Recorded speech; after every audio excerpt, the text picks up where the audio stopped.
exterior de los Estados Unidos hacia cualquier país del mundo, pero particularmente en el caso que hoy nos ocupa, hacia Venezuela, hay que ver la política exterior de los Estados Unidos en el marco de todo el contexto internacional, no verla únicamente como un asunto estrictamente bilateral. Me explico. ¿Cuál era el contexto internacional en el año 1999? O si queremos, si prefieren, finales de 1998. ¿Cuál era el contexto internacional en el momento que Hugo Chávez gana unas elecciones presidenciales y en el momento que se juramenta como presidente de la República? Era un contexto, digamos, de relativa estabilidad, por decirlo de alguna manera, a nivel internacional.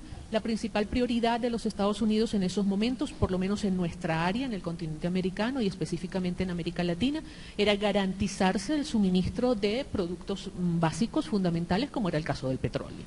Cuando llega Hugo Chávez a la presidencia, pues digamos, ese interés, ese objetivo no se ve para nada amenazado. Hugo Chávez tiene un discurso, digamos, bastante confrontacional, si se quiere, con la política exterior de los Estados Unidos, inclusive con la política interna de los Estados Unidos, pero en ningún momento puso en peligro el suministro de crudo hacia los Estados Unidos. Eso fue suficiente como para que Estados Unidos pues siguiera adelante con su política y dejara a Venezuela pues también con su política, con un discurso que calificó como una retórica, que no lo percibió como una amenaza, porque tenía garantizado el suministro de petróleo, que era lo que le interesaba. Posteriormente a la llegada de Hugo Chávez a la presidencia en Venezuela, comienzan a llegar otros gobiernos de tendencia, no sé si llamarla de izquierda, porque yo no soy de las que cree que exista una sola izquierda. Yo creo que hay como un croma, ¿no?, en las izquierdas, pero de tendencia anti-status quo, por decirlo de alguna manera, en América Latina.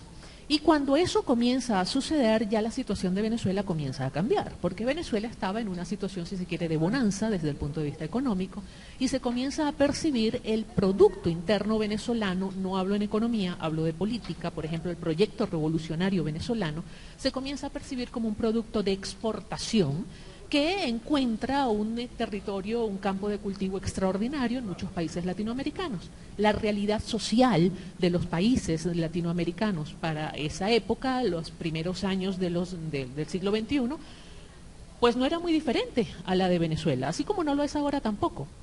Había una gran cantidad de excluidos en nuestra región latinoamericana, había una fuerte injusticia social en nuestra región latinoamericana y no era difícil entonces que ese discurso irreverente encontrara, digamos, un piso sólido sobre el cual aferrarse. Eso sucedió y ahí es cuando Venezuela comienza a convertirse en una perturbación, entre comillas, para los Estados Unidos.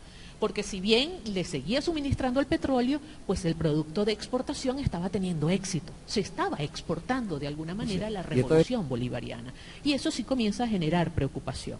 Lo cierto es que desaparece físicamente el presidente Hugo Chávez, llega Nicolás Maduro a la presidencia y llega en un ambiente sumamente, digamos, caldeado, si se quiere, para la situación interna venezolana.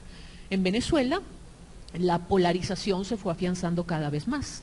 No vamos ahorita a analizar, porque no es el tema, cuáles son las razones de la polarización, si este contribuyó, aquel no contribuyó, eso no podemos analizarlo si les interesan las preguntas, pero no es el tema que nos ocupa en la mañana de hoy, pero es una realidad. La polarización se acentuó en Venezuela y la llegada de Nicolás Maduro hizo percibir que de alguna manera el proyecto de la revolución bolivariana podría haber estado llegando a su fin, porque Nicolás Maduro no tenía el mismo arraigo, el mismo ascendiente, el mismo liderazgo del señor Hugo Chávez. Eso fue percibido tanto a nivel interno como a nivel internacional y evidentemente sí, es cierto, comenzaron una gran serie de presiones, pero unas presiones que también encontraron un caldo de cultivo extraordinario, pero ahora al revés, ¿ok? ¿Cuál era el caldo de cultivo? Bueno, la insatisfacción de un grupo cada vez más creciente de ciudadanos dentro de Venezuela, la caída del precio del crudo, una situación económica bastante preocupante, una precariedad institucional bastante alarmante, y eso fue generando, digamos, el ambiente propicio para, de alguna manera, darle dinamismo a las protestas y a las acciones en contra del status quo. Ahora el asunto funcionó al revés. Así como funcionó antes en una dirección, pues ahora está funcionando completamente en otra. Se producen las manifestaciones de febrero del año 2014, unas manifestaciones que le dieron la vuelta al mundo,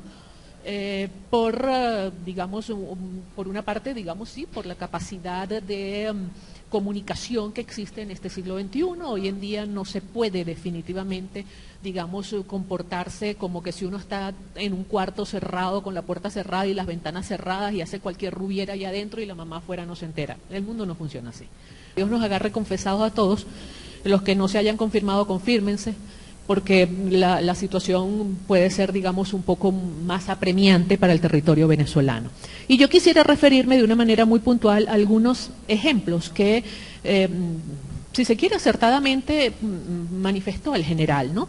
No comparto algunas de sus formas de abordar los ejemplos, pero los ejemplos son absolutamente válidos. Por ejemplo, él mencionó la situación de Libia. Él dijo que sí, que antes de la invasión a Libia, Libia había sido el país con el PIB más alto de la región. Eso es cierto.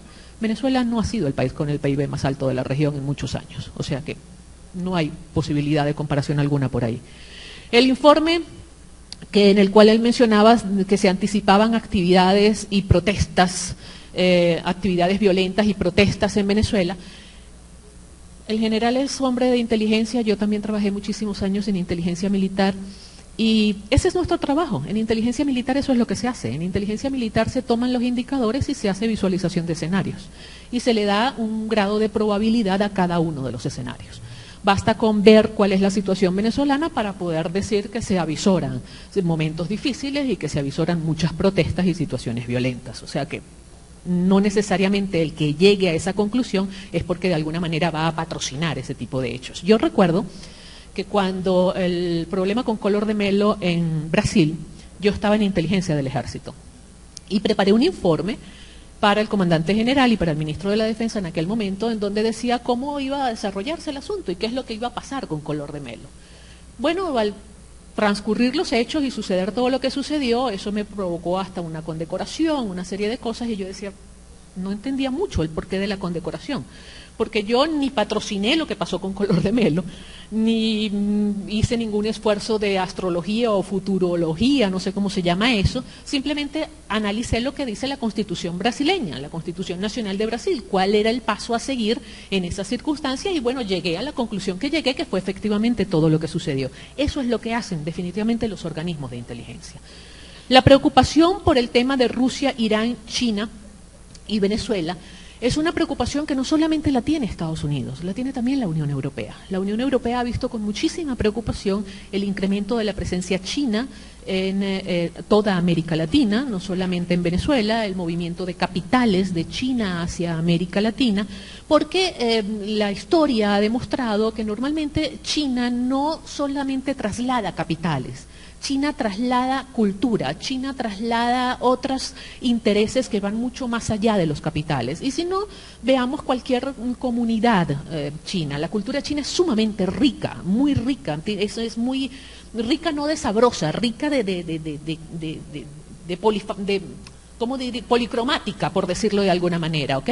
Y donde llegan los chinos inmediatamente abren un restaurante, abren un club, y ellos son muy gregarios entre ellos. Y no se mezclan mucho con la sociedad que los recibe. Muy por el contrario, ellos se mantienen muy atomizados en cualquiera de las sociedades que los recibe. Y eso, única y exclusivamente desde el punto de vista cultural, es un tema de estudio que genera mucha preocupación en América Latina, en Europa y en el mundo entero.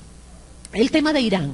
El tema de Irán es un tema que ha generado muchísima preocupación a nivel internacional, no solamente por su presencia, digamos, en Venezuela, sino en toda América Latina, ni se diga de la presencia de Irán en Argentina, todo lo que ha representado las relaciones entre el gobierno de la señora Kirchner y el anterior gobierno de Mahmoud Ahmadinejad en Irán.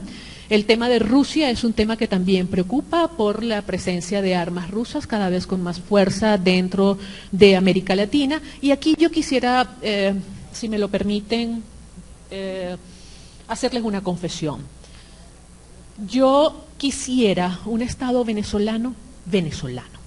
Yo celebré cuando sacaron la misión norteamericana del Fuerte Tiuna. Yo no tengo nada en contra de los Estados Unidos. Me parece que es un país que está actuando en función de sus intereses y lo hace como cualquier país poderoso lo haría.